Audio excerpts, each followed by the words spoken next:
or less. He's probably like retired by now. I don't know. That was what, 20 years ago? I don't know. What year do they? It probably came out in '98-ish. Yeah, it sounds about right.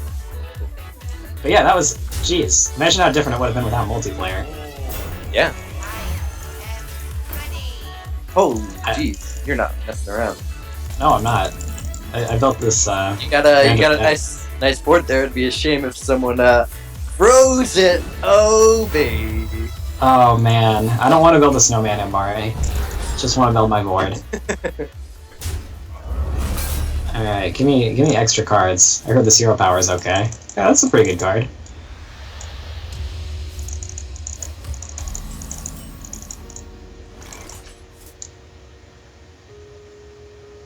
I'm going all in on the tempo here. Oh jeez. Little Delver of Secrets beating you down. Oh man, I'm just living the Delver life. Ugh. Barry, taking it to me. What to do? What to do?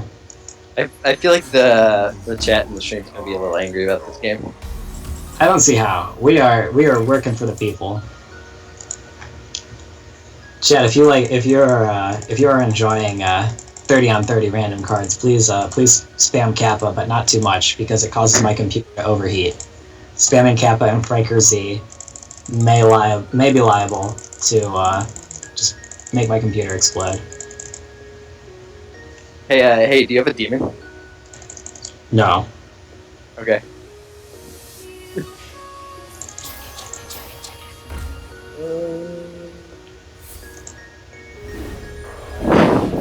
I can see your cards.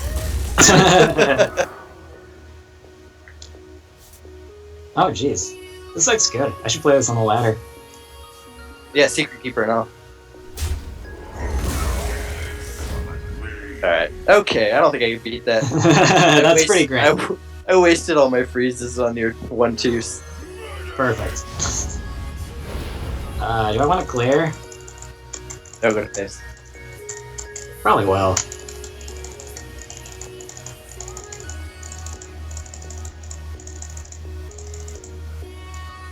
Well, I was hoping to kill you with the mana Yes. one, but Bring it, nerd.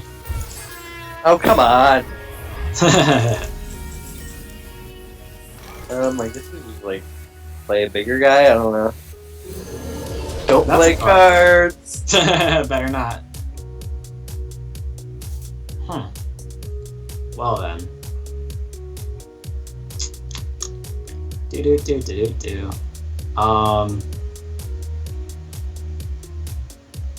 If I hit you for 9 in the face, you go to 15. I think I'm gonna hit you in the face, Mbare. That's really what I'm feeling here. Are you gonna cast 4 spells? I wish. That would be pretty sick. Let's see. What am I gonna do to you? You just have to play 7 cards and then die. Right. Let's see. So you're gonna go there. I'll play Darkscale Healer. We got the combo with the Injured Blade Master. It was all planned. Let's go for a little skin intimidation.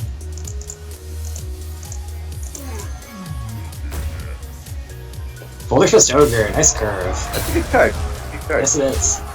Yours is even foil. How swaggy you are. Yeah, I think that's from Warrior, I want to say. High level warrior, look at you. Let's see. So if I played a million cards, you die.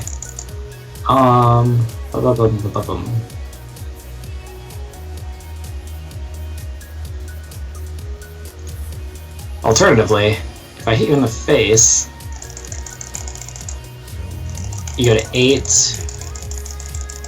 Or no, ideally 8, you go to 7.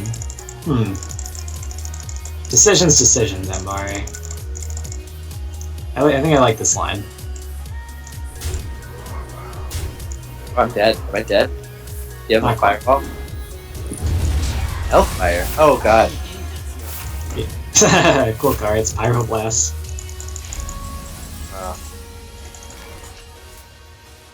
Ah! I wanted those polymorphs. Oh, interesting. Let's draw a card. You need something good real quick. Hey, Reaper, see if killing all days out of you.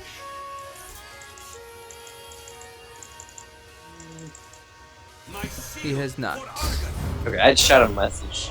So he might second. Dead. Hey, Serena. Moljel would be proud. Yes, he would.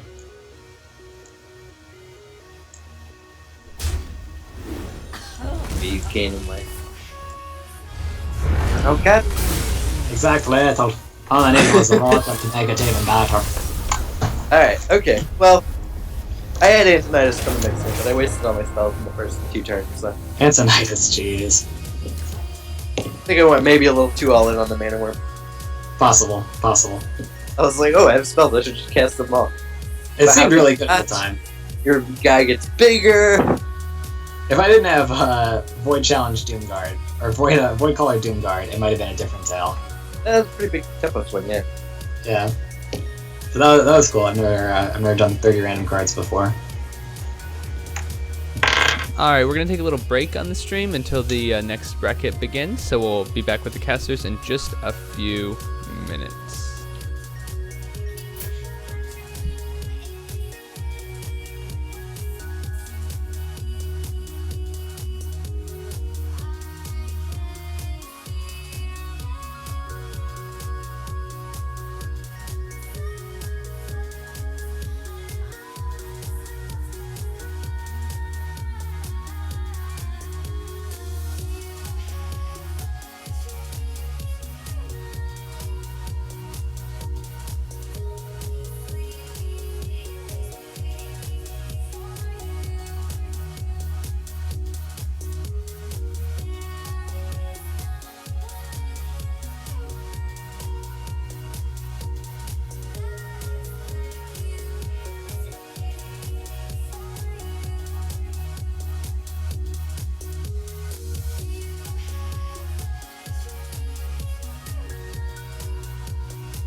Hello, hello.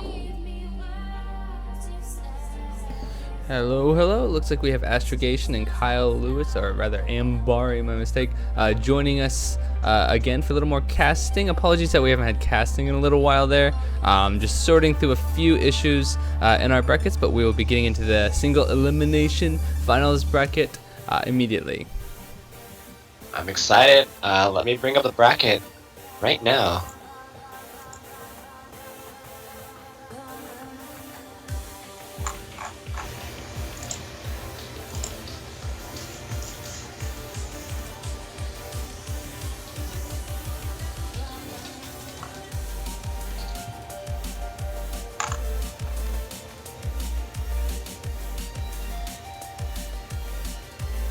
This will be my first time casting with Ambari as well. I'm excited. Ambari, are you there?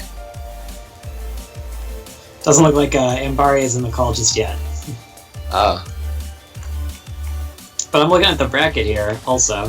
It looks like we've got some pretty exciting matches on the horizon. We've got Java in the bracket. Let's see.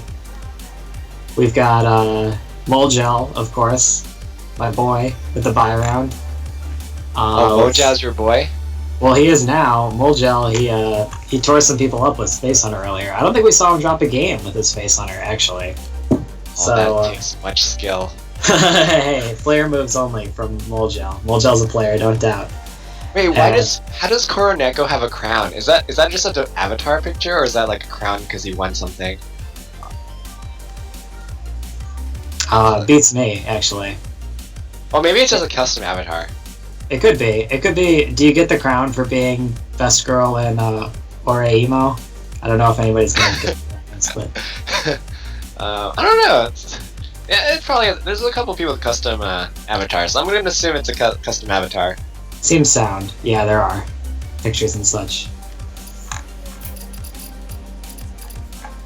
He's just trying to win the tournament. It's like a called shot, and then people will assume you just get the crown when you win, you know?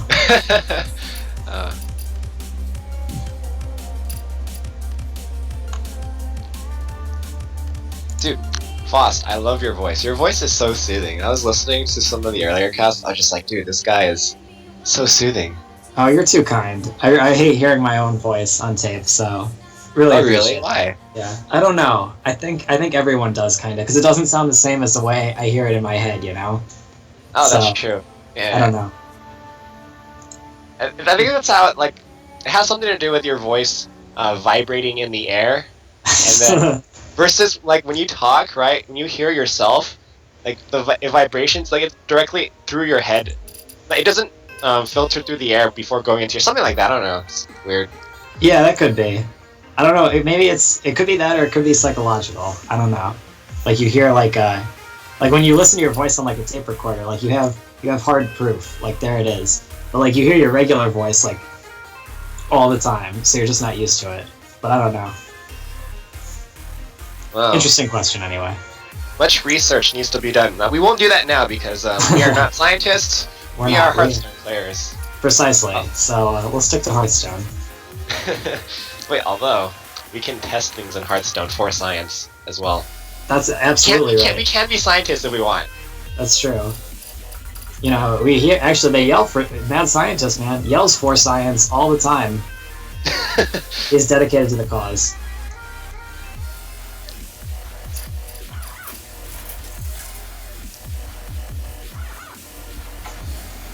So let's see. Any players you have your eye on in this bracket? Yeah, of course. We have Java So Cute. We also have Coglorin. Coglorin is a pretty good player. I've played against him a couple times, and he's a regular tournament player who does show up to a lot of tournaments, and places generally pretty well. I believe he got like second in one of the Tuesday Night Hypes recently, so yeah, cool. He's pretty good. We got a game on our hands though. Oh, we do have a game. So we have that's a tough name. Gello Legend versus Wu God Druidmere. Ooh, Druidmere. You know, unfortunately, the Wu God does not have the wild growth, so Exactly. Unfortunately, running behind. Right. That's it's almost like a death sentence. When your opponent has the turn 2 Wild Growth in the mirror and you don't, you feel bad, that's for sure. Oh, but you know what? It's not so bad, because after this turn he will have well, he'll have a shade, and his opponent didn't have a turn 4 play, so he does have a chance. Shade on curve is a very big play. It's not as nearly as impactful as the Wild Growth, but it's great. As you can see now, Galio is, he's got that shade, but it's going to be in his hand like forever at this point, because he has Drake this turn, and then he has a nice curve coming up with Sylvanas, Ancient of Lore, so not going to be nearly as impactful as Woo Gods. Oh, that Wild Growth draw, a little too late, but you know what? Woo God does have an interesting follow-up turn here, because he is going to Wild Growth here, but so next turn he'll have Coin Boom into Lore, so that's actually pretty good. Yeah, it's one of those interesting situations where you don't know. Usually, sometimes you just get Wild Growth so late that you want to hang on to it, but his curve is perfect for playing it this turn, actually. Right. Again, I mean, his only other option was really like just swiping the Drake, but like accelerating his development for his coming turns is pretty good too. Yeah, it's almost like you're a whole turn ahead playing the Wild Growth, so that's great. And the Shredder comes down, just a solid development. Chooses this instead of the Sylvanas. Can't really blame him not wanting to play Sylvanas on this board. Doesn't want to get blown out by, swipe or something.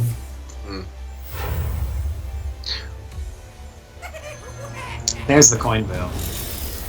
Oh, Coin Boom, so good. What's better than Boom on curve? Boom ahead of curve. Not only ahead of curve, double ahead of curve because of Wild Growth. Yeah, exactly. Turn 5 Boom is pretty great. So he's got the Wrath trade. Still a good exchange. Oh, is he gonna play the Shake here? Looks like he is. Well, let's see. He chose to spend. I don't know. I guess he figures that, like, if he's not gonna play it now, then, like, when is he gonna play it? But in this spot, it's kind of, it's in danger of dying to the, Such a blowout. Yeah. Yes, he's in danger of exactly that. Yeah, that was the risk. Like, it's really hard to play, Shades later on, because, in a lot of matchups, they'll die to, like, even the most basic AoEs, and then in this case, yeah, it got, destroyed by a Boombot, and it's really unfortunate. Yeah, that's basically the worst case scenario there, but he's still not in a bad place. This game is definitely kind of on even footing now. Mugat definitely seems to be a little ahead. He did get the Ancient of Lore down first. His hand is a little more exciting, but definitely a lot of potential from both players here yet. So this is going to be a nice swipe. It's going to be swipe into, looks like Innervate. Looks like he's thinking Taz Dingo Hero Power, which will be pretty great. Clear off the 5/5, gets to keep his own, gets to develop a solid taunt. Taunts actually can be quite important in this matchup. It's kind of just like insurance against combo, which entering into both players' turn 9 has got to be on both of their minds. Right, and actually, yeah, Belchers and Senjins, because of their 5 health, are really efficient at blocking combos. Absolutely. Not as efficient, though, at blocking Ancient of Lore is, so we'll see how much Wugat is able to capitalize on the defensive sort of play from Galio, although he does have the Shredder, but again, against these 5 toughness creatures, not going to be super effective. Oh, but the Senjin will be at 4 toughness now, so True. It'll actually, it'll trade pretty well. Well, we see 2 keepers in Gelo Legend's hand. So he'll be prepared if his opponent has Sylvanas, but unfortunately, as we can see, his opponent does not have Sylvanas, but he can use one to finish off the Ancient of Lore, so that's pretty good too. Yeah, just based if his opponent played nothing, like he looks like he's gonna play something great, either Ancient of Lore or Cenarius, he could just run the Shredder into the Taz Dingo and then deal 2 to the Ancient with his Keeper, which would be pretty great. But it looks like he's gonna choose to draw 2 more cards here. Never a bad idea. Yeah, Cenarius definitely could have been a consideration there, but Oh, actually, no. He can play Chow, and then next turn, he'll buff the Chow, and he'll get a 4/5 Chow, which is basically a Yeti for 1 mana. That's true, yeah. Is he threatening lethal with the Cenarius buff next turn? He's threatening at least 7 + 7 + 4, so 18. Not quite, but a lot of damage. He has Savage Roar too, though. If he were to rip an Innervate, that would be lethal. He has double Savage Roar, actually, also, which is actually more damage. I believe that is lethal, but he's going to clear off one of the Ancients here. Oh, he'll actually get both of the Ancients. Well, and a Snow Chugger for his troubles. And he's going to get a clean clear here, +5 life, so that's exactly where you want to be. Yeah, Woga not going to be making use of his Cenarius to buff his units this turn, nor his double Savage Roars. True, but he can make a very quick board with Cenarius and then 2 guys, still threaten the double Savage Roar for a lot of damage. I'm actually not a fan of Cenarius and 2 guys here, because Cenarius and 2 guys here, the 2 guys just get run over by your opponent's board, which has the 2/4 and a 2/5, or 2/4 and a 2/3. So like it seems, yeah, I think I agree with his play of going with a double 5 drop. I think it's stronger against the board. Yeah, I agree. I think it's better. We've already seen 1 swipe, and this really just sets up a nice wall against. We see that Geo Legend is actually just thrown into combo, so being able to defend yourself at this juncture is definitely going to be important, because now it's Wugod who's looking like he could die at any moment. Oh wow! Oh. Wait! Is that it? So no. is 14. Yeah, not quite. It's going to be 14 + 6. It's 25. So that if he hadn't played that zombie Chow, I think he actually would have had lethal this turn. Oh, you're right. But now this is the interesting part in the Druid matchup, where it's just like, alright, can I kill my opponent? And then if not, there's a very real chance your opponent will kill you. I mean, you know, at least what he's got going for him is he's got a taunt, and he's also got a BGH to kill the boom. So it doesn't seem like he'll be dying to Yellow Legends combo. Oh, and he's got Lothep, so... And Lothep, which is great. And again, turning it around, so... Now we have to see Gallo Legend make some kind of defensive play here. I have no time for games. I think I wouldn't be surprised to see the Shade uncloak. Maybe test the waters first with the Boombot, but he's going to choose to kill Big Game Hunter. Yeah, that is completely necessary. Again, that's because, well, one, the Boombot isn't guaranteed to kill it, so it's just a guaranteed kill. And fortunately, the Sludge Belcher is frozen, so it will not get combo buffed. Yeah, that's going to be big this turn. Looks like he's thinking about Cenarius. I think now might be the time, because you're shutting down the possibility of Sylvanas getting 2 guys unless your opponent's able to clear both the taunts, which is unlikely with the Boombot bust there. But he has a lot of decisions to make this turn, does Gallo Legend. That's true. Actually, I really like combo here. His Boombot will be a 3-attack minion, and he can run it into the Belcher for an efficient clear, and then, you know, his face can clear something as well. That's true. And then there's only going to be 1 guy left. He can kill that with a tree. And then he'll have 4 more damage going at his opponent's face, making him virtually at 15, as well as 13 from Sylvanas and the guy. So he would have put his opponent to 2 and clear a lot of the board. Although he's going to get the token from Sludge Belcher, so subtract another 4 from that, he can put his opponent to 6.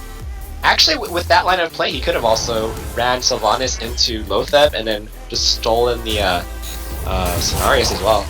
Yeah, that's a possibility. Anything he steals here would be a big deal. But he's going to choose to charge his guy Savage Roar. Oh, great. yeah, that'll be great then. Well, I'm kind of surprised that he played really safe there. He opted to clear the trees with his minions rather than his face. Although, like, I guess he's trying to play against like double roar or something. But still, that's only 22. But and actually, his opponent did have double roar. He drew the Innervate, so he could have played double roar there. I still don't think that would have killed him. But his opponent has already played at least 1 swipe. I think he might have played both. So there's really no way to punish these 2 health minions. Except for Force of Nature, which is a pretty good way to punish it. Although it does... Is he just gonna go... Actually, yeah, it's combo? irrelevant. Yeah. It's irrelevant because, yeah, he's gonna use his face. It'll, yeah, so basically him taking 2 damage on one of his minions was completely irrelevant there. So that's good Right. to, Yeah, exactly. So he gained some health for free, which is great for him. And let's see. So Wugot has to do something to stay alive here, and it doesn't look like he is. So we can see Force of Nature Hero Power Lothar is going to be king. Ooh, that last ditch Black Knight, not really doing what a Black Knight's supposed to be doing. That's true. He's going to find that a lot of people will actually pass, so he's basically failed at his function. Oh, I just got the joke. That was amazing. And there we go. Exactly. That was a great game. Very back and forth. That was like one of those old Western duels where they're both just reaching for their guns and then they kind of shoot each other in the arms and legs, and eventually one of them dies. Yeah, no, I really, because, you know, okay, so Gelo Legend had his wild growth first, but then his opponent Wogod was able to coin out Boom into lore, and that was looking pretty good for him until, you know, his opponent was able to get that Sylvanas steal on the Cenarius, and you had nothing after that. That was very well played by him. I agree. That was definitely what sealed the game up. I didn't see that line at first, but that was very well played with the Savage Roar. So let's see. Eager to see what classes these guys are going to run out next. So Gelio running it back with his Druid, and Wugod choosing to bring out Mage. Looks like a Mech Mage, yeah. Yeah, it is Mech Mage. Yeah, didn't know what to think at first there, but the Snow Chugger, this hand a lot better than the previous one. Although he doesn't want to see that Mirror Entity in his starting hand. That's going to clunk up his hand for quite a while. Yep, so is that. But let's see what's he thinking here. He's not going to want to play a Mech Warper into that. What a fortuitous Zombie Chow for Gelio Legend. Right. If he didn't have that, there wouldn't have been nothing to stop the Mech Warper, but this is the best start the Druid could ask for. He's going to have turn 1 Zombie Chow, turn 2 Wild Growth. His hand's excellent for this Right. Druid.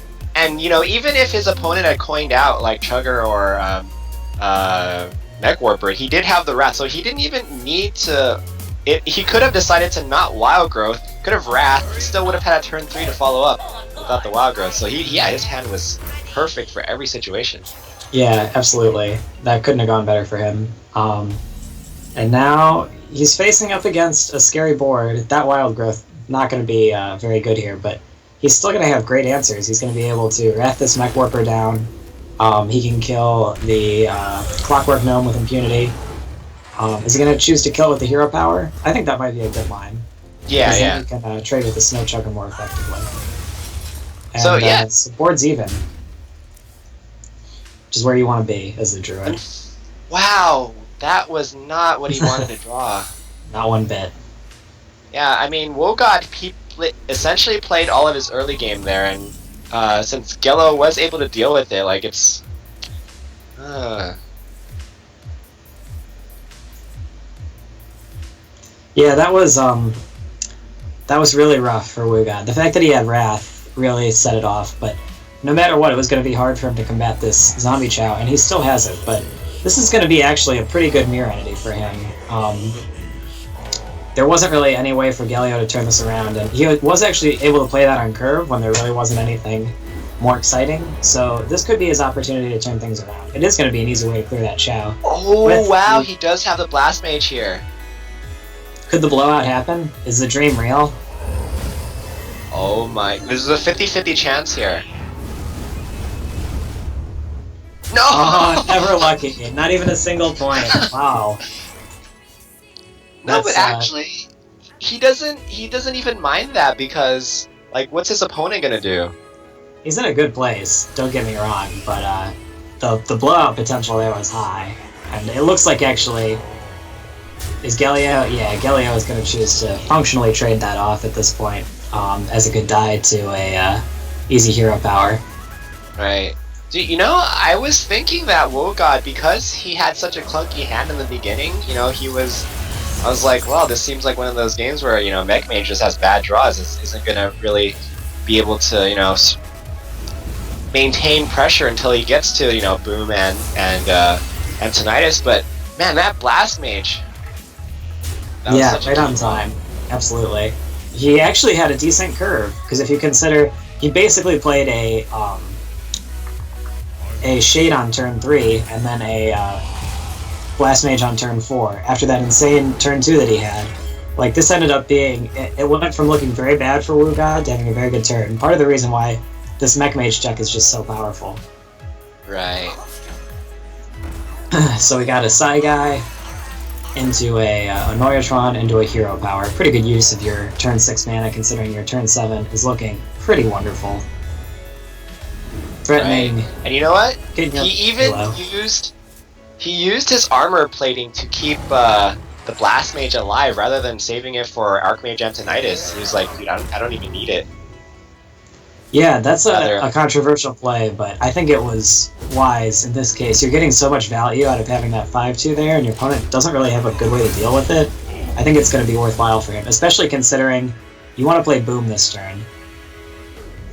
And Tinkertown Tech is going to be able to get him a spare part, but he doesn't have a way to activate it. But right now, it's Dr. Boom time. It's turn 7, everyone. Time for a visit from your favorite goblin.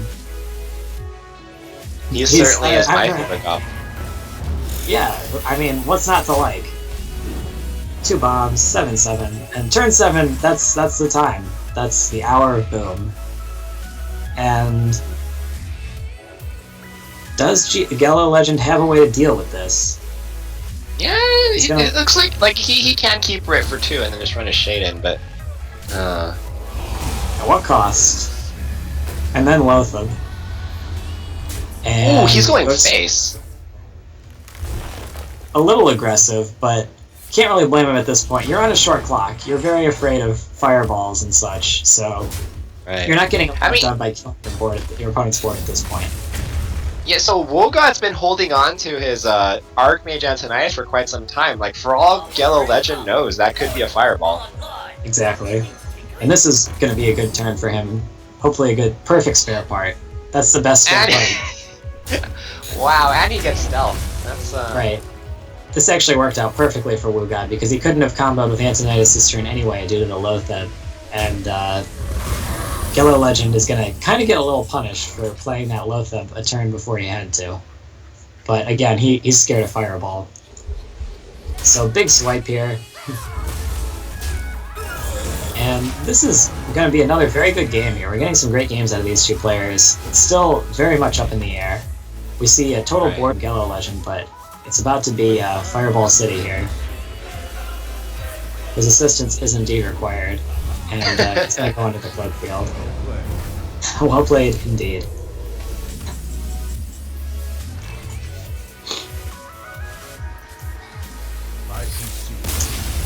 Scoops him up. Yep, wow. Gallo Legend won the first. We are 1-1, so we will be going on to Game 3 series. We will. And 2 great games so far, so I'm looking forward to see what these guys have to offer. Playing very standard lists and playing them well, so it's these have been good games. I certainly like Mech Mage in that matchup, though. So even though he did kind of seemingly have a bad start, you know, I think the matchup is just so much in favor for Mech Mage that he was able to carry it forward. Yeah, and looks like we have a little tech coming out of Gallo Legend. Kazan Mystic might be doing some work this game. Is he playing a Face Hunter to counter other Hunters and Mech Mages? I think so, because this is a great deck against Mech Mage. It's really just a great meta choice in general, and we didn't see any sort of bans or anything come out, so Gallo Legend might be able to just run away with this one, but let's see. We counted WoGod out a little bit last game, and he was able to hang in there, but this matchup is a little bit in favor of Gallo Legend, that's for sure. Right. You know, as we don't see any Mad Scientist nor Mirror needs Wogods to have immediate hand, we can. I mean, because on Mystic might not even do anything this game. We don't know. It's possible, but there are essentially 4 cards in Wogod's deck that get that secret out, and we saw that Gello Legend, in spite of playing such an aggressive deck, was more than happy to keep that 4-drop Mystic, so I think we'll see him play very patiently with it, and the fact that it has it is just so strong in this matchup that it could turn the tides, but we'll see how relevant it is. Right. And kind of unfortunately though, Gello Legend's early game has been completely shut down by the hero power of Wogod. He's gotten so much value out of that hero power already. He has. And Face Hunter does just play so many 1-toughness minions, and moreover, some of these, we're seeing 2 non-standard cards. You usually don't see Web Hunter or Web Spinner in Face Hunter, nor do you see Kazan Mystic. 4 usually a lot higher on the curve than the deck is willing to go. And he may get punished for trying to be a little too cute. Angry Chicken, though. Gonna live to die another day. Iron Peak Owl, pretty good draw. Could just see Looks like he's gonna play Owl this turn. I think he might. I wouldn't mind seeing Owl, Hero Power, throw everything at his face. Right. But the thing Wolf is, Rider, right? If you are Hunter though, you kind of want to save the owls for Annoyatrons. Is the thing, because Annoyatrons kind of wreck you if you don't have owl. Yeah, looks like it's what he's gonna do. True. Yeah, and I think this is a fine choice. Like you said, the only real speed bump your opponent can throw at you is Annoyatron, so saving it for that is definitely justified. Right. I mean, the main thing being is that he's just gonna use he's gonna prioritize board clear rather than developing his own board. Yeah, it seems, seems good here. Annoyatrons are so good in the Mech Mage in this matchup because they do trade it so favorably with Wolf Riders. Absolutely, and so much of the deck too is 1 toughness, and Annoyatron only costs 2 for basically like 2 blocks. Like that's like sludge level Belcher of defense. It is definitely an incredible card in the matchup. For only 2 mana. Exactly, which is exactly where exactly the amount of mana you can sometimes afford to pay against Face Hunter. Sometimes you don't even have time to get to Sludge Belcher on turn 5 meaningfully. Hunter's Mark, yeah. See, we just see all these cute cards out of Gello Legend, and I just don't know that if he's going to be able to come up with the damage to put this away. He's really getting a lot of techie cards and not the damage he needs to really make the Face Hunter feel like he's in any sort of danger. If you're Face Hunter and you're at 16, or if you're against Face Hunter, oh my. This is going to put in some work as well here. But he has to just feel so safe with that.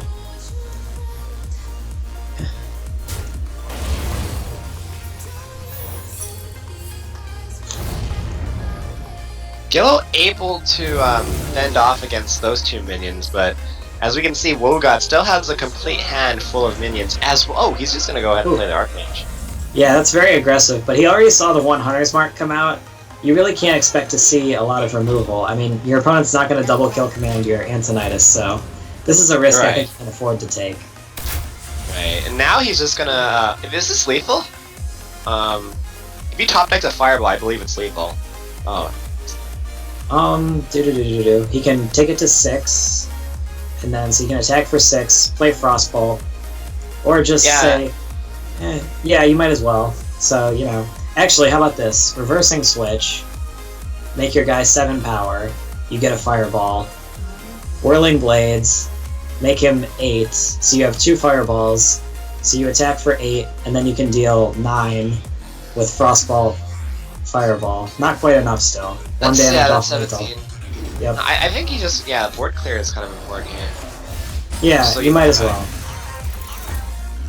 If you've been paying close attention, you know your opponent's last card is a spare part, so your opponent can't actually deal 12 damage with 1 card. You can deal a lot, not quite that much. Well, he is going with your line of play of doing the reversing switch and blade as well. Yeah, it's a lot of damage. You're not worried about you've gotten your value out of Antonitis. You're threatening lethal next turn, so why not? And you play Annoyatron, so you're just incredibly safe.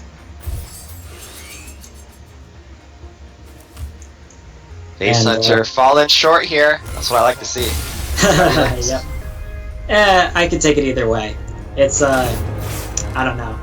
If you're hating on Face Hunter as Mech Mage, that's a little pot calling the kettle black, I think. But they're both fine decks. Both decks I enjoy playing.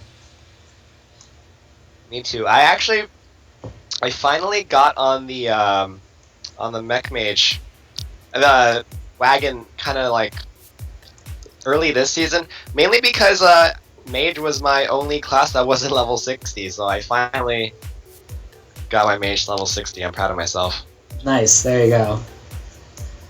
Yeah, it's a good deck. I've mostly just ended up playing, if I play Mage, mostly have played Mech Mage just because it's by far the most consistent Mage deck, but there are a lot of cool iterations of Mage we've been seeing lately, so a lot to offer as a class right now.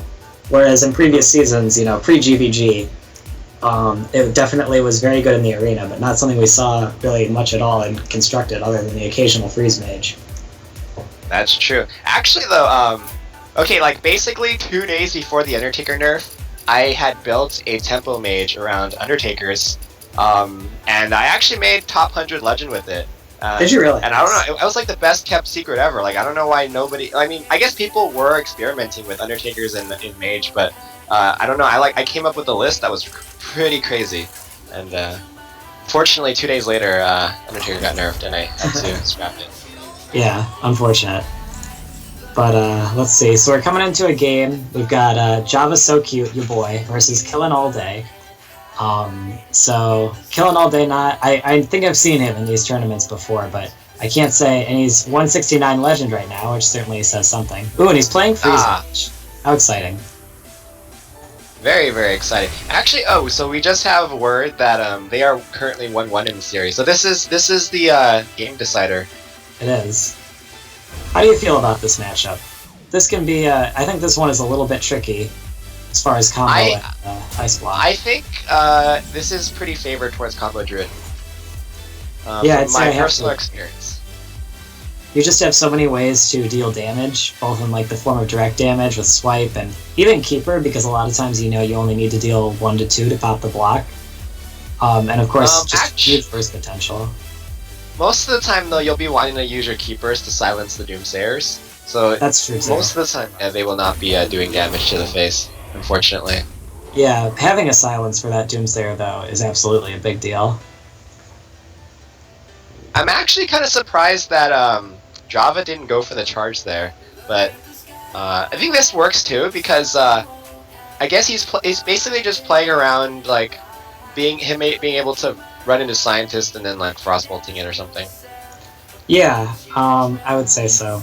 I kind of agree with you though. I think charge might have been a good choice that turn, because if your opponent is willing to commit the frostbolt, that's potentially quite a bit of damage later on against a class with some sustain. That's one thing about Druid too in this matchup is you do have the ability to make armor. So if you choose to like reduce your curve to such an extent where you just make a lot of armor, you can kind of make the game a little unfair once they try and kill you with Alexstrasza. Right. So the Scientist does die, so almost certainly Ice Armor, Ice Block on Killing All Day's side. Yeah, usually if the Mage can get his secrets up fairly early, as we see here, the Mage will stand a better chance against the Druid. Usually, the Druid, if the Mage cannot get the secrets early enough, and the Druid just plays minions every turn and keeps hitting face, then Druid usually ends up being the victor. But Killing All Day does have a pretty reasonable hand here, so we'll see. Yeah, he has a lot of ways to stall the board. Definitely developing the secrets and playing the Arcane Intellects are the main two things you want to be doing during the first turn, but this Ice Barrier is going to be excellent, because it's basically going to just negate this turn of attacking. Dr. Boom, though, is certainly going to represent a lot of board pressure. Right, but he will have a way of dealing with it. He will. Blizzard is going to be... I would be surprised if it wasn't Blizzard here. Or Frost Note, I don't know. Tough call, I guess. Probably Blizzard, though. Right, because what he can do is, run his Loot Hoarder in first, draw a card, and then Blizzard just... Oh, and he just top decked the Flame Strike. Yeah, he's got to be happy to see that. So, Blizzard will prevent any attacks from next turn, it will clean up the bear. it'll pop these boom bots, which better now than later, really. Yeah, unfortunately they will go to the face, but you know, at least he does still have the ice block up. How do you feel about a spicy sort of play like Silence Dr. Boom for 7 damage? Oh, that is spicy. Oh my. Looks like he's gonna go for it. I like your style, dude. That was so manly. I love that. I like it. I think I'm getting a little bit of a man crush for Java So Cute here. I like his style. Yeah, you know why? Because even so, that board is actually pretty resistant to Flame Strike. And, oh no, he gets. Going cold. Oh, what a blowout. Oh me, oh my. That's a nice turn. That was possibly the worst thing you could have gotten from the. Well, actually, no, Doomsayer would have been worse, but yeah, it's. That's true. That would have been unreal. But that's pretty great still. Getting a card that's actually in your deck as a Freege Mage. Well, possibly anyway. Right, because now he gets to Flame Strike, guarantees kill on Boom next turn. That's true. And what do you even do this turn as Java? I mean, you're expecting a big board clear to come out. You've got the option to play a Piloted Shredder, which will make you another threat, but you just don't have a lot going on. These Wraths are dead. This Growth is dead for at least 2 more turns. Does he want to Wrath his own minion just to draw a card? Yeah. I think he does. I like it. Again, I like Java's style here. You might as well make it do something. And he gets so rewarded with that Sylvanas draw. Sylvanas not really that great in this matchup, though. I mean, it's okay for Antonidas, but that's basically it. Yeah, that's true. In fact, Sylvanas can sometimes be a liability in this matchup, because your opponent can do things like play Doomsayer, fireball your Sylvanas, and get a guaranteed kill. Like, for example, if his opponent had played Sylvanas there instead, he could have done that this turn instead of like Flame Striking to just wipe the board. It does cost you a fireball, but it's a cute little thing you can do. And Doomsayer, I like here. Yeah, gonna save the Flame Strike for potentially a bigger board. And I like it because it denies tempo. Like, if he doesn't have the answer, he can't play a minion, really. So he's essentially buying himself 2 turns if he doesn't get punished here. Wow, he's gonna have to use a swipe on the Doomsayer instead of face. That's pretty significant. That's basically giving, yeah, that's essentially, well, the Wrath can't hit the face, so that's essentially giving him 4 health. Exactly. So yeah, he can't be too happy about having to do that. I mean, he's gotten his opponent so low. He'd definitely be happier to throw that at his face, especially perhaps after popping the first block. But here comes a big turning point in this game. We see the Alexstrasza pointed at the Druid's face. So somebody's going to die soon, because the first block is going to get popped this turn, but it looks like Killing All Day is setting up for something big. Does have the second block ready to go. Right, he did have the turn, so Killing All Day, getting both his secrets out pretty early and having the turn 9 Alexstrasza. Those are pretty good things you want when you're a Freeze Mage. Definitely. The Alexstrasza on turn 9 it's just such a swing. Like, you go from being so far on the back foot, especially since it's before either block has been popped, you're just in such a good place. And I'm very surprised. Oh, okay. Well, he wants to kill the Alexstrasza, and he still gets to pop the block, so this is a pretty good line, I think. Right, you need to kill the Alexstrasza, because if you don't kill it, that's an additional 8 damage to your face. Right, I believe he would have just been dead. Yes, he would have, so definitely the correct thing to do there. And then the mind control tech, so, ooh, Pyroblast, spicy. Wait, does that save him? Does the, wait, sorry, yeah, he does have Ice Block, so he can Ice Block, Frostbolt, Fireball. Yeah, that seems very good, because even if he has Ancient of Lore, he can live. But if he doesn't, then he's not going to be among the living next turn, because his hero power will put him to 10, which will make him die to Pyroblast, and yeah, that'll be it. No way out.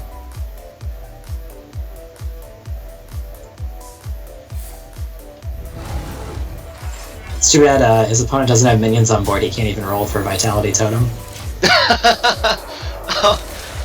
I wasn't even thinking about that. You bring up a very good point. Sometimes sometimes like, oh, you know what? That's what I like about piloted shredders. I mean, they add like an extra sort of dimension to the game. So like, because there are so many 2-drops, and there are situations where actually we've seen it in our previous tournaments where we've had Vitality Totems protect someone from lethal against a mech shaman, and like it just adds an extra element of randomness and excitement to the game. It's crazy.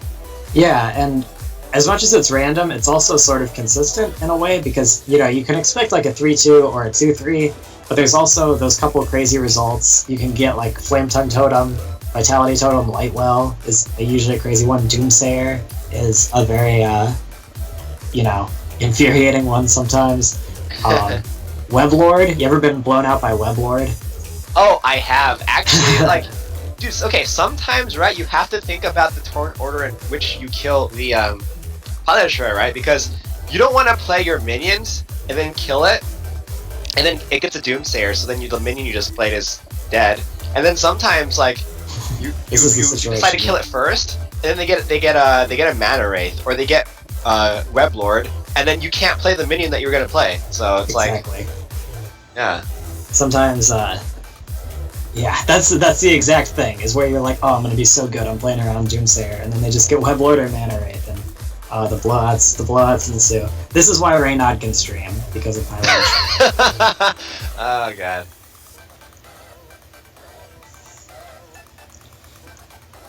Oh wait, What's the I'm not Twitch really chat sure. thing? PJ Salt?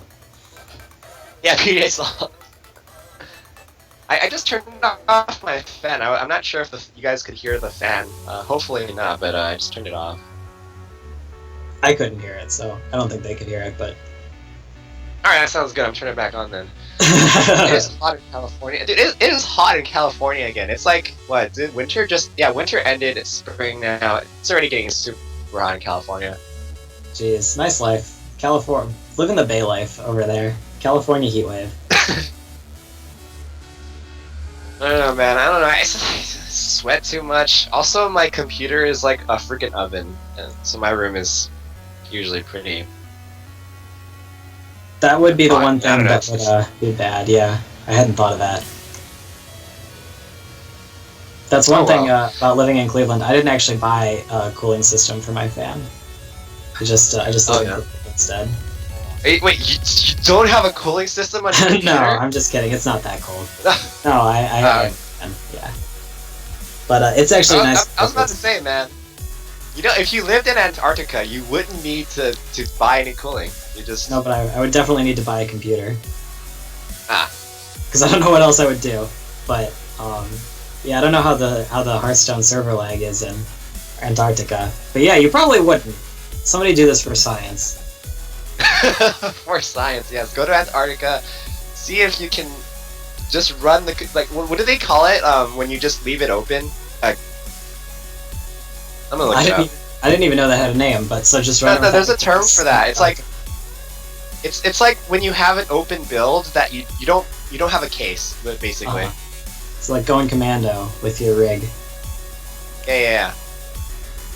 Yeah, there's a term for that. What's it called? Let me look it up.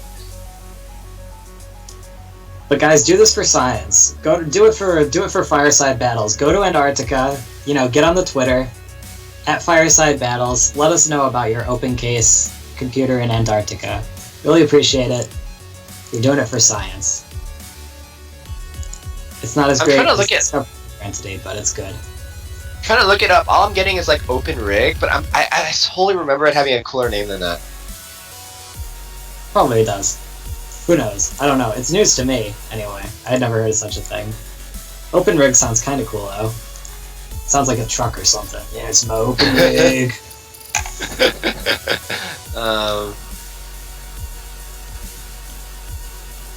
Alright, we're gonna get with Shaggy Kami versus Funky Monk in just a moment here once they get themselves situated. Good stuff. Let's take a look at the bracket here real quick. So, Shaggy Kami looks like beat Hair. Funky Monkey beat BC Gonna Be. Wait, did you say Funky Monkey? Funky Monk. Oh. He chose not to go for the rhyming name. He's just a funky monk. Because I was reminded of that song, Brass Monkey, That Funky Monkey, something. You know that song? You know what I'm talking about? Never mind. No, I actually don't know this one. Okay. It's like an old rap song. Old rap song, okay. I'll have to look that one up.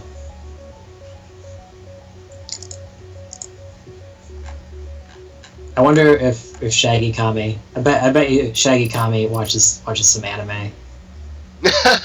A little bit of a weeaboo name there. Kamehameha! Oh jeez. And yes, Brass Monkey was my first thought as well, Astro.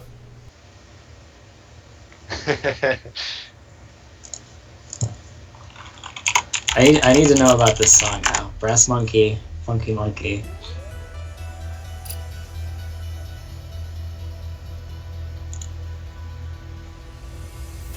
Oh geez, Googling Brass Monkey has all sorts of interesting information.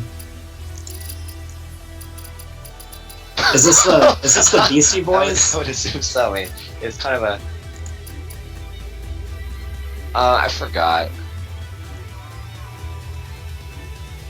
Brass Monkey apparently like a colloquialism for meaning like very bold. Yeah. It's Beastie Boys. Okay, yeah, I see. I gotta step up my Beastie Boys game apparently. Also a cocktail. How do you make a Brass Monkey? 1 part dark rum, 1 part vodka, 1 part orange juice. That sounds pretty good. Served in a highball glass if you're fancy. To all the mixologists out there, if we ever have a live event, we'll invite you and please make us a Brass Monkey. Yeah, that'll be great.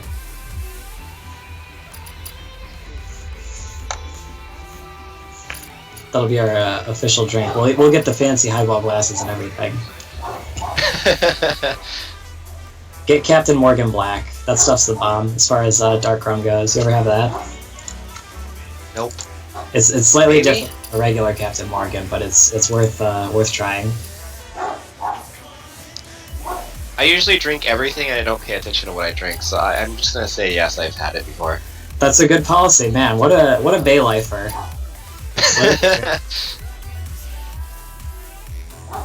Are you actually on TSM, or do you just live the bay life and play games independently? I live the bay life and play games independently. I would do.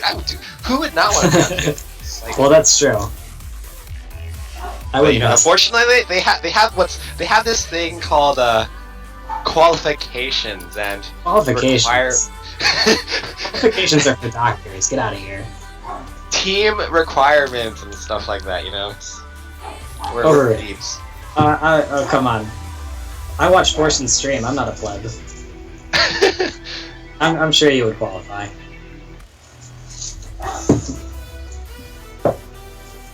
So I've never understood that whole not being a pleb thing. If you're not a plebeian, then does that make you a patrician? And do you want to be a patrician? Who wouldn't want to be a patrician? You have to show off your patrician tier taste to everyone in the stream. I guess it makes sense. Like, for example, you guys knew about Beastie Boys, Brass Monkey. I had to bow to your patrician status. So what you were saying is you would in fact murder Caesar. Right. Well, it's today's the day, man. If I'm not doing it today, when am I gonna do it? All right. Just clearing things up. Yeah, you're not gonna put me in the pleb category that easily. I at least know my Shakespeare. I have a friend whose name is Caesar, and his birthday is today. You're making that up. Did his parents name him that on purpose? They must have. God, they're so patrician. We're alternate leagues compared to them. You have to name like your kid like Hamlet or like Sisyphus to even like be in like the same league as them. Dude, that is much high. That league is much too high. I'm gonna name my kid Han Solo. Maybe. Even if it's a girl. Well, committed. No, that's terrible. Don't do that. She'll be fine. She'll get cyberbullied. It's gonna teach her character. So what? Trump will have converted the world away from cyberbullying by then. He'll have been like, there will be Trump Day, the day he ended cyberbullying for everyone. It'll be a national holiday. You won't be able to mail anything. I like that.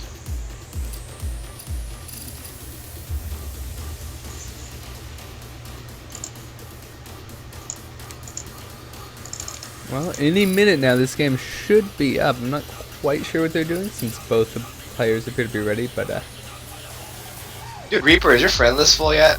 I delete people like after I'm done talking to them at this point. Ah, that's kind of important. Yeah.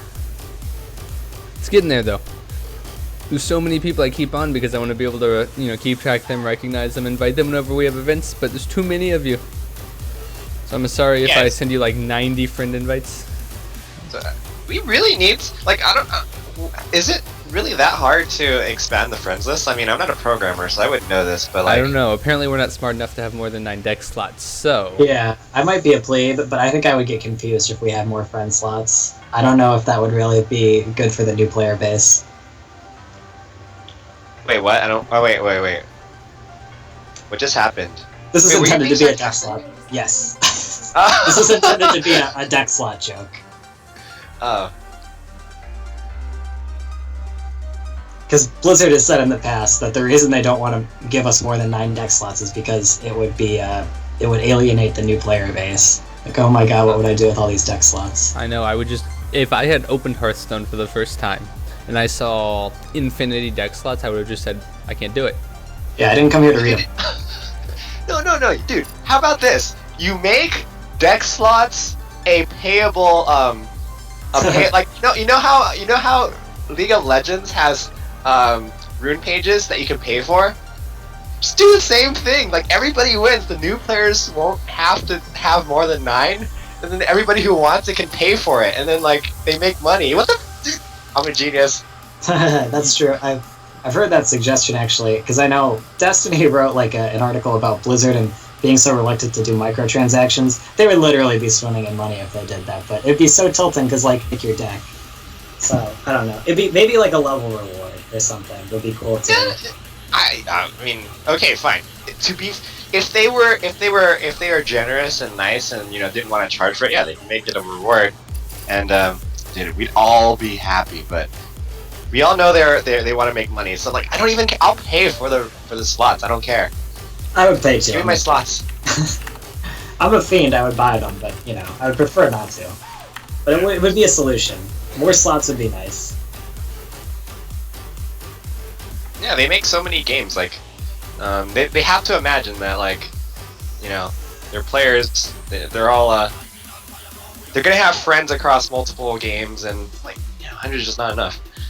Yeah, exactly. I gotta watch my friend do their wizard chores in World of Warcraft. I'm not just, partying with all my Hearthstone friends all the time.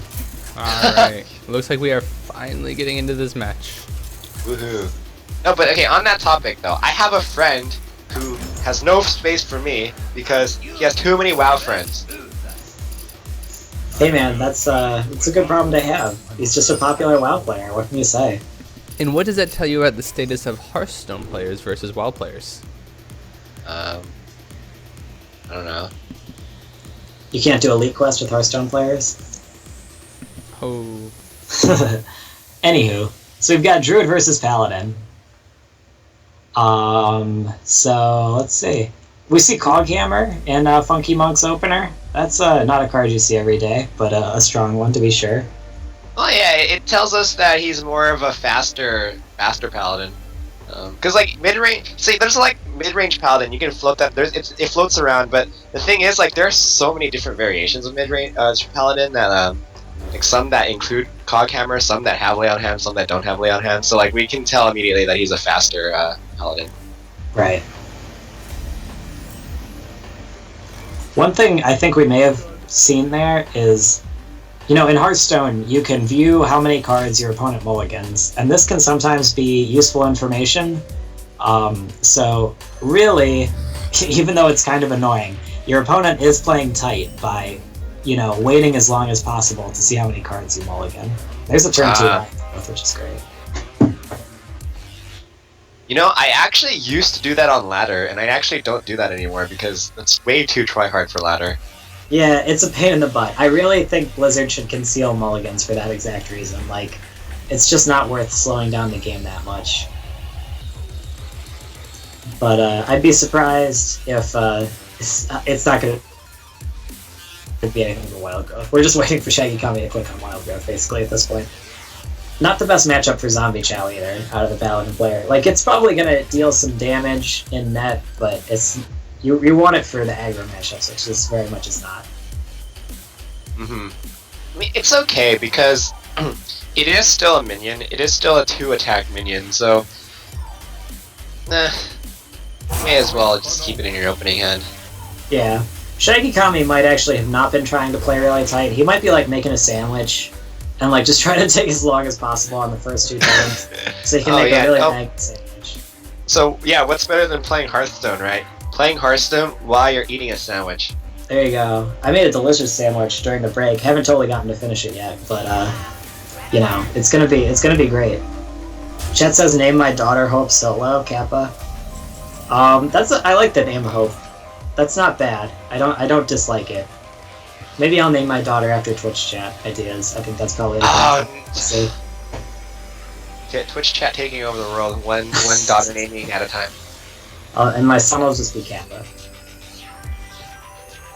Greyface? I'll name her Bible Thumb. Oh god. Let's see. So, this is a tough turn for Druid, actually. He doesn't have a... The swipe is certainly underwhelming. The Wrath is underwhelming. Well, you could Hero Power Wrath.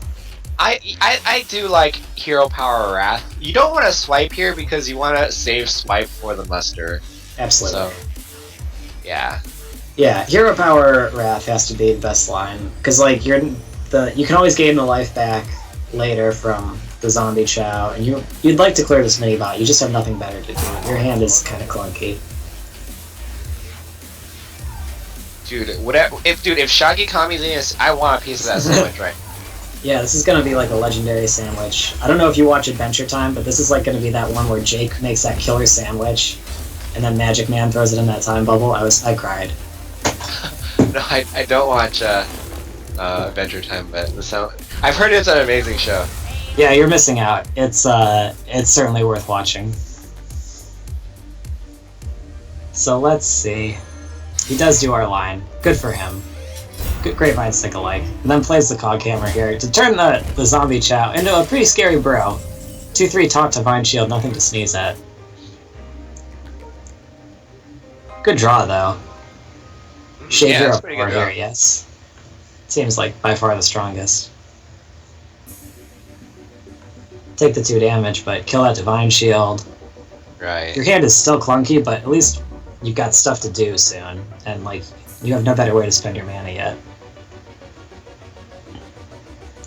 Let's think about what the Paladin has too. The Paladin's hand is very reactive. Double Consecrate, Equality. So really, no matter what, if the Shade comes down this turn, since you already have an Equality to go with your other Consecrate, I think you trade it for a Consecrate at this juncture. Just because you're so far ahead already, just keep that pressure coming. Right. Yeah. You know what?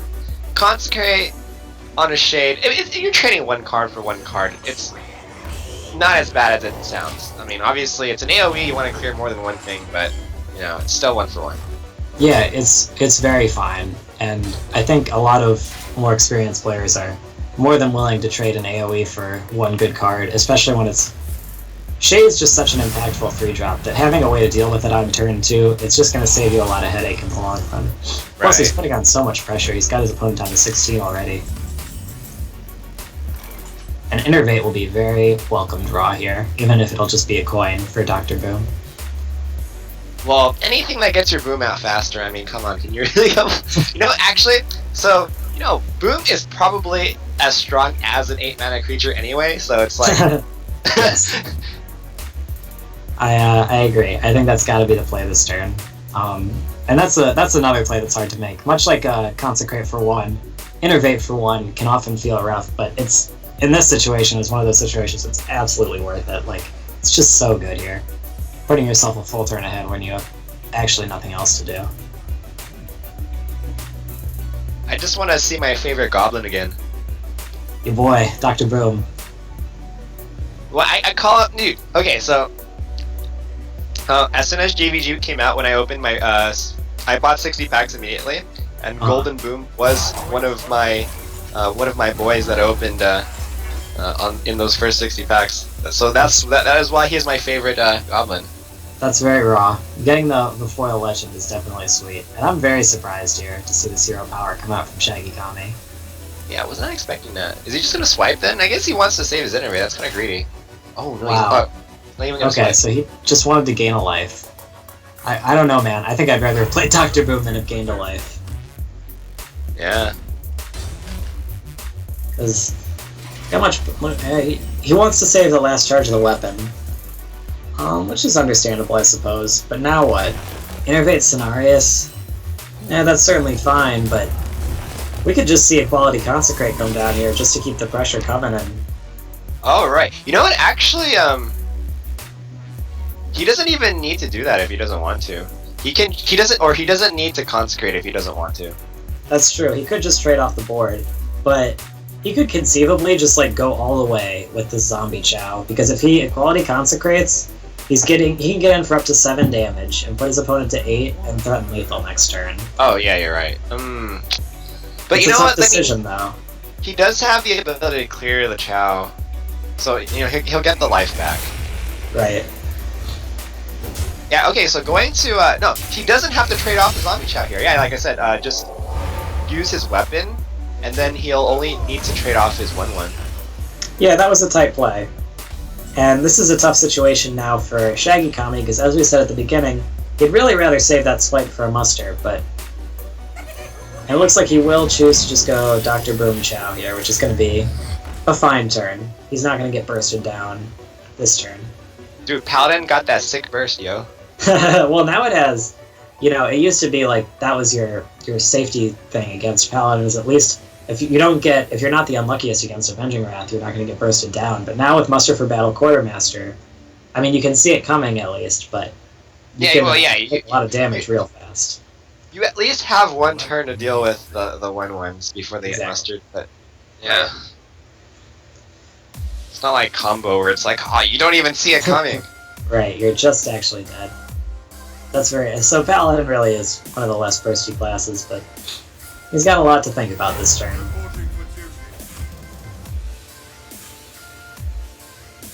And looks like he's going to taunt up probably the token and the... No, okay, Shredder and the zombie Chow are going to get buffed.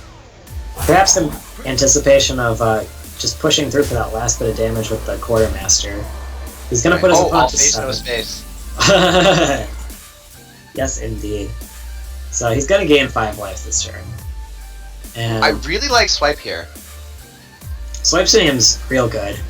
Would you clear the Shredder before you swipe? You could also silence it. Yeah, I'm not exactly sure. Maybe you silence it. Maybe you silence it and then swipe and then run a Boombot into the Chow to finish it off, and then hope the Boombot kills the Argus, and then you're golden. Yeah, you really are. I mean, that's just such a safe play. I wouldn't be surprised to see that here. Even if you don't hit the Argus, I mean, you're still sitting pretty good. So this is you can just finish it off with your Chow. It's like right, exactly. Yeah, and I like this. So let's see how lucky he is.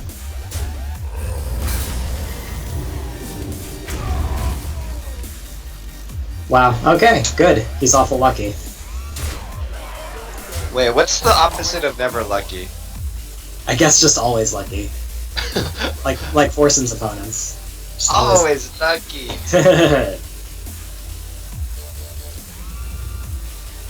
So now it's looking good for the Druid. He's got Force of Nature in hand, so he's got 6 there.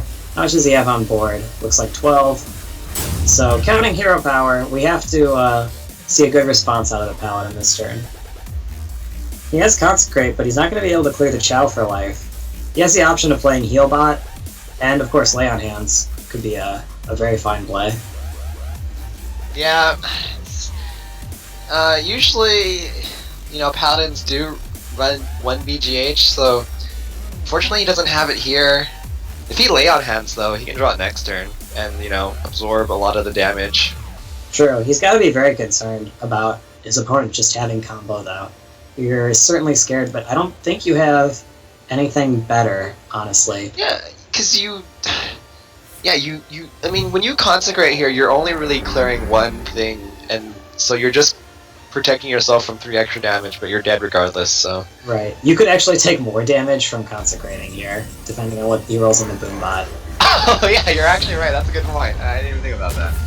And Swagneros comes down, so just 8, which is, you know, strictly better than Force this turn, because you're guaranteed to deal 8 damage, and gain a life, and put your 8 damage charge OP. Yep.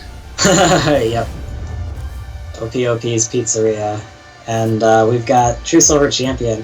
Paladin looks dead, man. Looks pretty dead. He can play heal bot, he can play double heal bot. Gain 16, go to 20, but... oh wait, I just noticed, yeah, he has 2 heal bots. He does, which is more than average. Totally anti-face hunter. Yes, somebody does not want to lose to face hunter, that's for sure. So, he can gain some life this way. What do? I think he might still be dead. Yes, he is. Because the Ragnaros Force Nature, more than lethal. Or just Boom Bot, you don't even need it. Keeping the information hidden. Oh, that's a good idea, yeah. I mean, well, actually... That was game 3, I believe, but, you know, you got more Hearthstone to play for you today. I love Hearthstone. I love me some more Hearthstone. Absolutely. Same here. Golden Boom is such a role player. Oh, Twitch. So, we saw the Druid able to put that one away. I feel like that matchup is generally pretty even. Paladin versus Druid. I actually think that that matchup is a skill matchup. Like, it's even, but you can skew it in your favor if you are better than your opponent. Either class, like, in my opinion. Yeah, I think it's very skill intensive insofar as matchups go. Both like very just solid mid-range decks, a lot of burst potential out of both classes. You have like sort of an interesting dynamic. Paladin has a lot of heals, Druid has a lot of burst with the combo.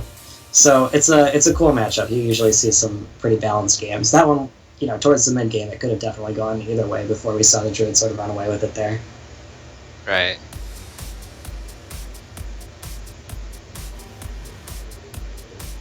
So let's take a look at the updated bracket real quick. Look at where we stand here.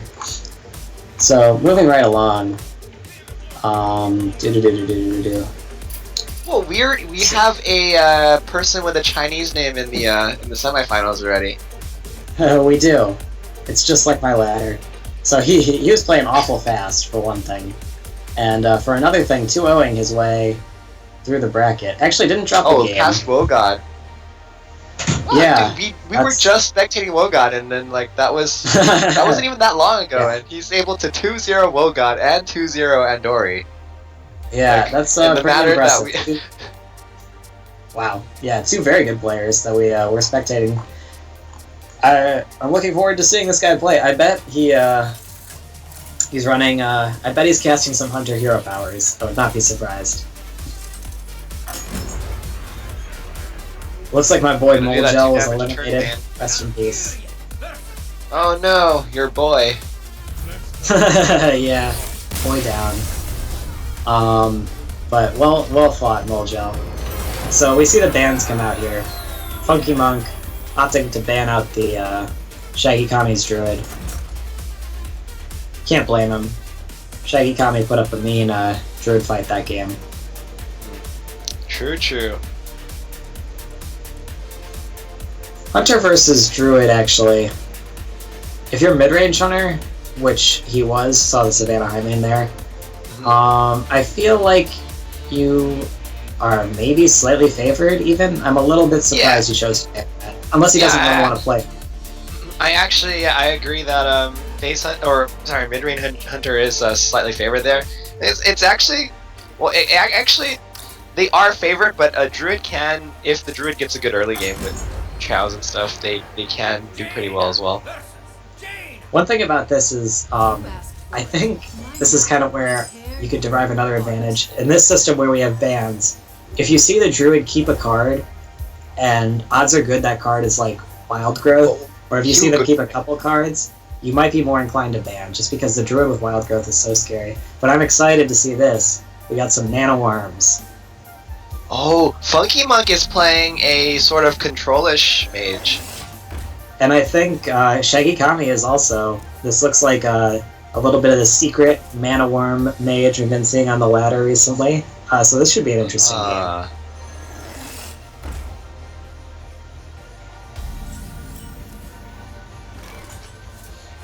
Alright, let's Steel Portal. Let's see what he gets. No! That is possibly one of the worst cards. Yeah, not the best. Not the best at all. Especially in this matchup where it just dies to everything. No, that's so, it's so anti-value too, because you just traded your 2-mana spell for a 1-mana creature. That's true. Although, on the flip side, you pumped your Mana Worm, you know, you played another guy on the board. Like, you know, it's not as good as, like, playing Dr. Boom on turn 5, but it's something. Oh yeah, you know, you can't complain too much. Unstable Portal, it's been aptly set as a card that can win you the game 30% of the time and, like, lose you the game 20% of the time. I think that one was somewhere in the middle. That was just okay. Yeah, you know what? At least he gets to trade the Clockwork Gnome in for the Mana Worm, but that Mana Worm is going to be getting 2-1 or 2-for-1. True. This is going to be a pretty nice turn, though. He's able to get a little value, at least, out of the Clockwork Gnome, and play 2 cards. Kieran Tormage with Tempo is just such a strong play, but it actually... Oh my god. If he holds the guy... No, don't do it! Don't do it! Blow him out next turn! Don't do it! I'd love to see Counterspell this turn, and then Kazan Mystic next turn. That just seems like it'd be so strong. Yeah, that's really interesting because, like, he does kind of want to play. He does want to play the Kirin Tor this turn because he can get Counterspell for free. But he's gonna get punished because, well, against this mage deck, you can see other secrets. Like, it's not your last chance to play Kazan Mystic, but it just seemed like such a good chance. But then, again, in this matchup, you don't know that it's Sphere Entity. It could be Counterspell. It could even be Duplicate. You just don't. Yeah, you're right. I don't know. I mean, yeah, I agree with this play there. I mean, you are sure you might not get immediate Kazan value, but yeah, you will get value later on, probably. True, so, but look how blown out, like, the spare part. The Counterspell looks really bad when it's countering a spare part. That's the one thing about that card. Before spare parts were invented, I thought Counterspell was a little underplayed, but the potential to blow your opponent out by just trading a 1-mana spell for a whole card there, even though you played it for free, it seems like a favorable exchange for Shaggy Kami. That is true. And, I mean, Funky Monk, though, still has a good play. It was very fortuitous that he drew that Shredder here, because now at least he has a nice turn 4 play into a Loatub, so he's got nice things. Yeah, that Shredder was a pretty good top deck. Otherwise, he might have even wanted to play Kazan Mystic for no value. Right, which certainly would feel bad, but might be the right thing to do.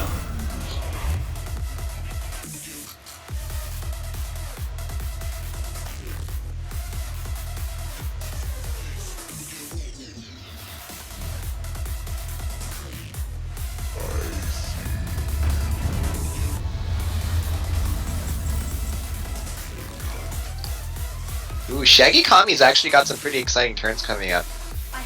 So does Funky Monk, though. Okay, so we have Funky Monk is going to be able to play his Boom on 7. Yes, he is. And yeah, so we saw the Sylvanas develop that turn. A lot of potential when you're staring down a Loatheb with the Sylvanas. And yeah, so we got some exciting turns coming up for both players. A lot of high impact cards. These particular next 2 turns, though, looks like we're going to see Frostbolt. So we're going to see some aggression coming out from Funky Monk, just choosing to ignore the Sylvanas for a turn at least. Right, I don't think there was anything he could have really done about it that turn, so... Yeah, it was a clunky turn for him. Didn't have the mana yet for Dr. Boom.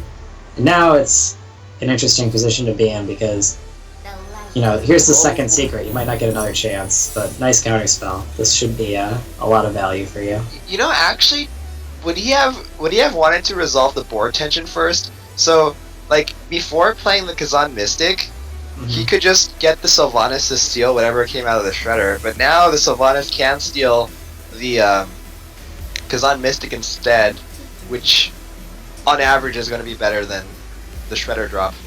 That's very true. Yeah, I think I might have liked to have seen that better. Because the Sylvanas, for a creature you get off a Shredder, that's not that good. It's like a slightly better piloted Shredder for your opponent, so I think that would have been better, especially considering how far ahead you're getting by playing the Mystic this turn.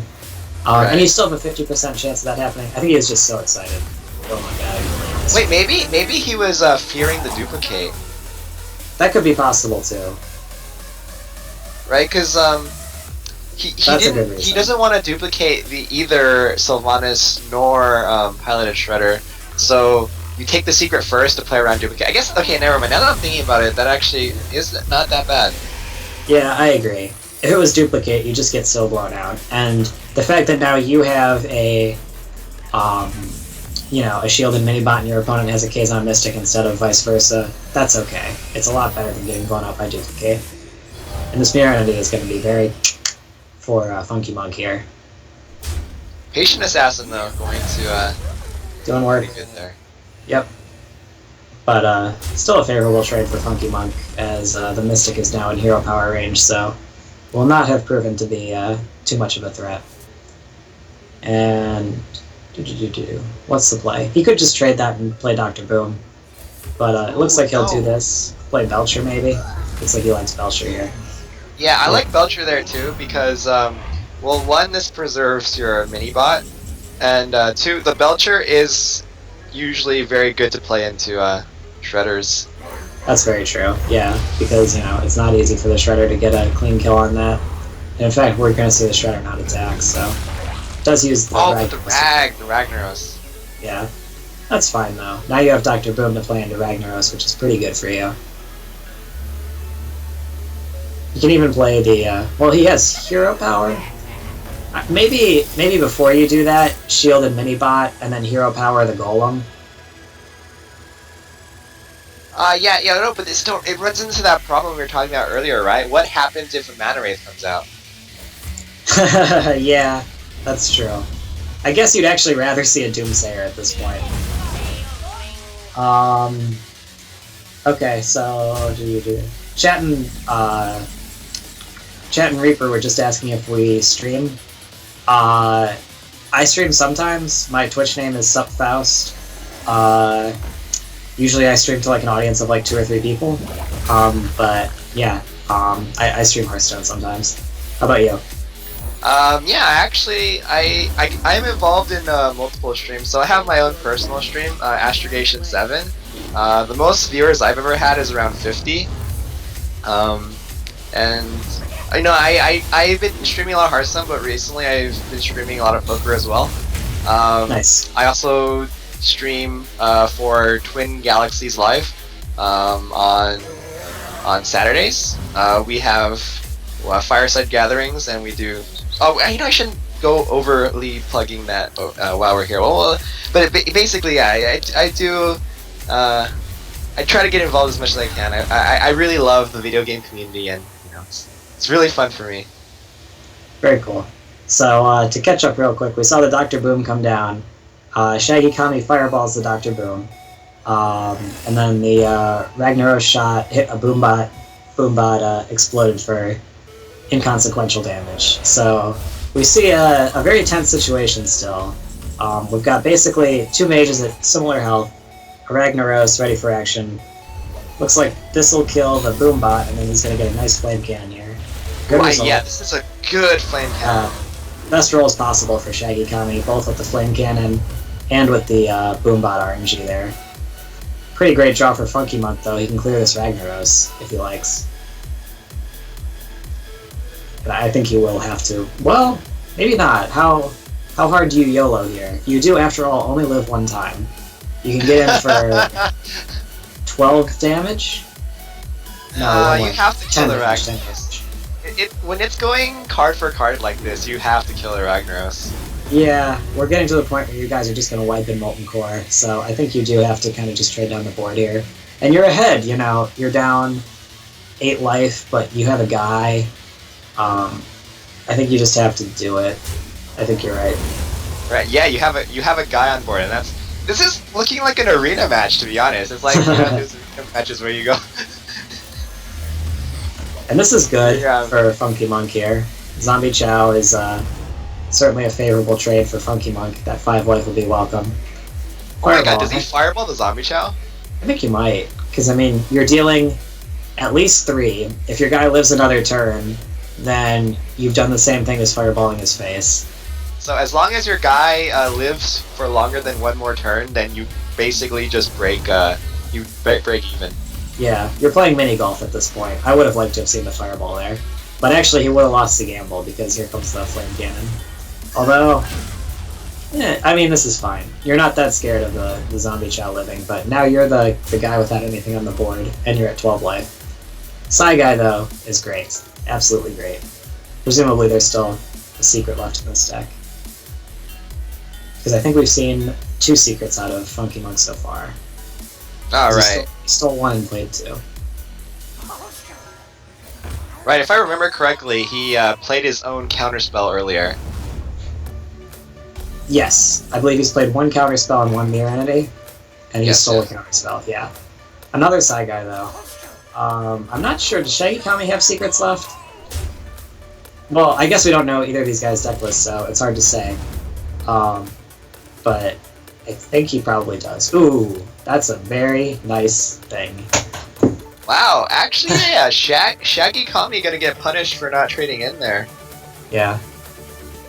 Probably just didn't want to let his opponent get the secret sooner than he had to, and kind of force, you know, well, not even. Yeah, kind of force, you know, himself to get a secret for his troubles, but now he's just going to get flame striked, and depending on A, whether or not he has secrets, and B, what the secret is, he's looking to be the one on the back foot now, especially because the life totals have equalized.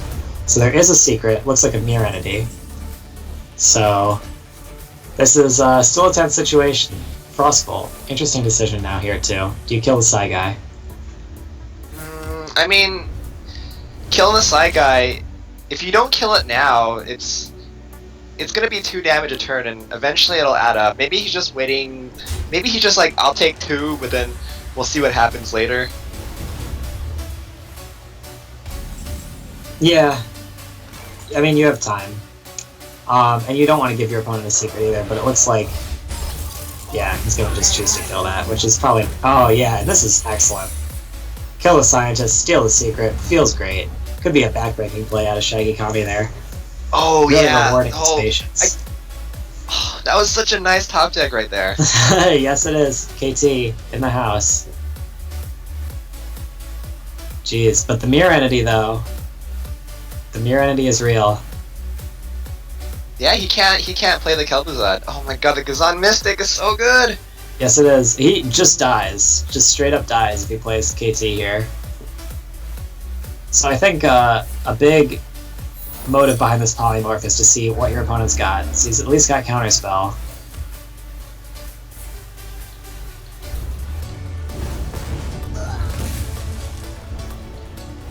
Okay, so you have to do that there.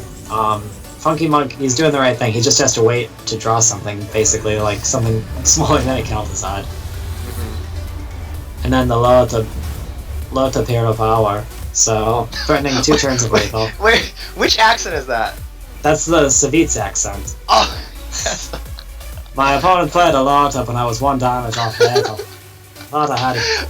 Oh my god, you're so good at this. I've been working on that Savitz accent for a while. Oh my god. You are a god. Oh my, you exaggerate. Shaggy Kami, he is a god of shagginess. So we've got the double shredders, dueling shredders. It's like Metallica or something. So, such a tense situation.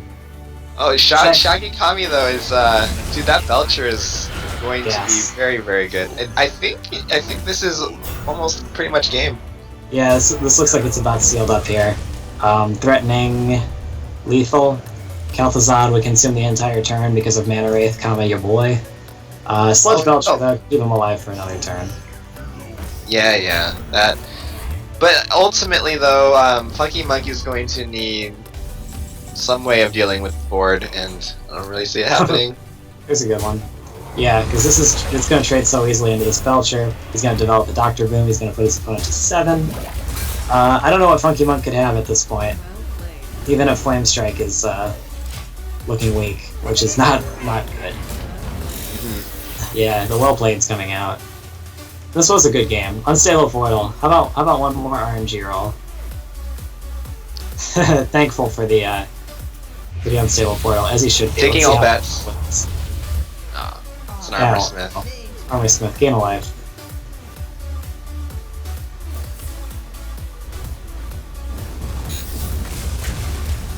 One, alright. Yep, there's the still had all D's Fireball. And he's even gonna show it. So, still had all D's. But, well played by both players. That was a cool game to watch. I'm really glad it was, Secrets Mage versus Secrets Mage rather than, Mech Mage versus Mech Mage. Yeah, it was something different, that's for sure. And we talked about this deck a little earlier in the stream.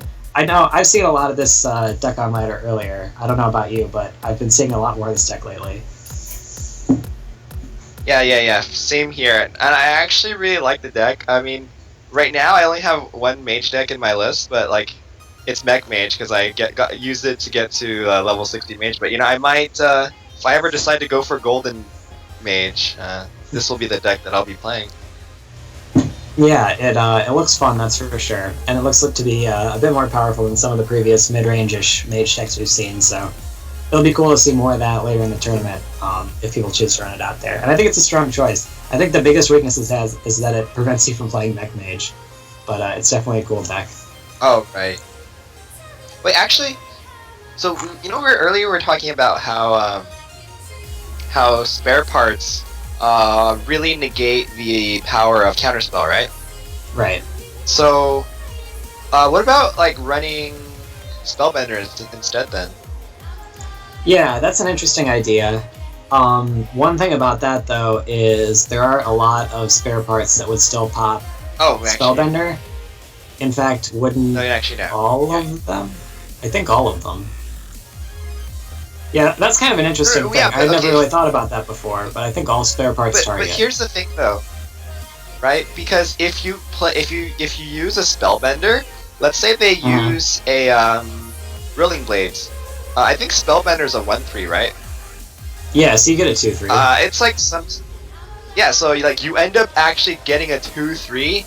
So it's in that sense it's better than Counterspell because at least you get a minion out of it. Right, in that situation, I agree. Actually, Spellbender is kind of like a pet card for me. Like, I really like Spellbender a lot. I think it's, like, really cool, and it's definitely underplayed. The only thing that usually stops me from playing it, like, is that, there's just some other matchups where Counterspell is just so much better than Spellbender.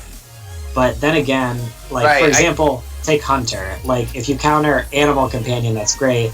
Like, but if you happen to hit the kill command with your Spellbender, that's great too. But there can be games where they can just ignore Spellbender, basically, whereas Counterspell is broad. You're actually you're right about that. Yeah, Counterspell because of the fact that it counters all spells rather than just the ones that target you. But on the flip side, though, compare it to Snake Trap. Like, there's games where you can ignore a Snake Trap, but it's still really powerful and played sometimes. Like, I think there's still definitely could and should be a place for Spellbender, possibly. It's very interesting. Yeah, no, these considerations are very important. It's like if you're one of those guys that really like to optimize your decks, like these are important things to think about. Definitely. There's always a little bit of room for innovation in Hearthstone, which is interesting. It's been a really interesting time in the Hearthstone metagame, I think, because we really have seen things change, like, week by week, and even within the week, shifts in the metagame and stuff, and the number of tournaments and the the level of communication between like pro and amateur players just like makes the decks proliferate so fast, and information just go all over the ladder really fast. It's really cool. Yeah, I'm super excited about Blackrock Mountain. Like, we were talking about innovation. Well, now we're gonna be able to see some dragon synergy. So yeah, I'm so excited. It'll be sweet. Anytime there's more cards, I'm definitely happy. But I'm also very excited for Blackrock Mountain, which is something I never said when I was playing World of Warcraft, because that meant that I was getting geared up to get ganked for an hour while I was trying to get into my instance. But in the case of Hearthstone, I'm very excited. Now, as far as Black Rock Mountain goes, how do you guys feel about Blackwing Technician? That is the 3 cost 2/4 battle cry. If you're holding a dragon, gain +1/+1. Which, assuming you're running that card, you have a dragon-centric deck, I imagine. Well, I have a dragon statue right by my computer, so I just plan to hold that the whole time and then get really a lot. That's perfect. The perfect answer. But still, I mean, a 3/5 for 3 mana. Pretty good, right? Yeah, insane. It's gonna depend entirely on how many good dragons there are.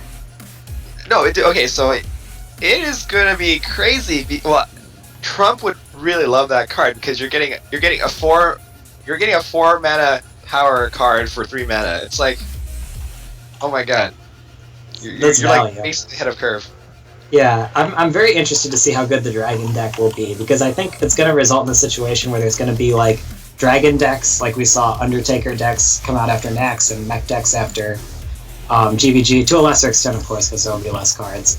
But I'm very interested to see what dragon decks will look like. I guarantee Kibler is going to try and play some dragon decks, being the actual dragon master.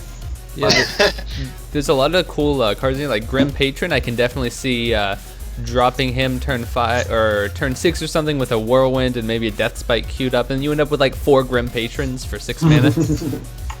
Yeah, that card can be pretty nutty. If you get Total Insanity with that card, you're making a lot of tokens. There's some interesting cards that have been spoiled already. One of the ones I thought was most interesting was the Shaman one. I kind of think it's bad, but it's a cool idea. Yeah. I mean, it can unlock more than 2 overloaded crystals, keep in mind. Yeah, it does it for this turn and next turn. Like, the thing is, though, it's very situational. Basically, I guess you have to